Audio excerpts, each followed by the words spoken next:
దుఃఖ హంత్రీ సుఖప్రద దుష్ట దూరా దురాచార శమనీ దోషవర్జిత సర్వజ్ఞ. అయ్యయ్యో, తప్పు చదువుతున్నారు బామ్మగారు. పాపం, మహాపాపం. పిల్ల 25 ఏళ్ల నుంచి రోజు లలితా సహస్రనామం పారాయణ చేస్తున్నా, కంఠత వచ్చు. నువ్వు నన్ను తప్పులెందుతావా? అవునమ్మగారు.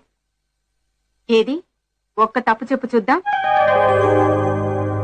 అక్కడున్నది దురాచార శమని అంటే మనం చేసే తప్పు ఆచారాలను, శమని అంటే పోగొట్టేది, కాపాడే తల్లి. మీరు దురాచార అని ఆపితే దురాచారాలు చేసేదానా అని అర్థం వస్తుంది కదమ్మా.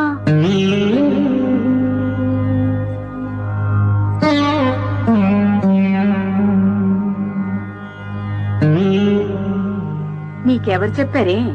మా అమ్మ దగ్గర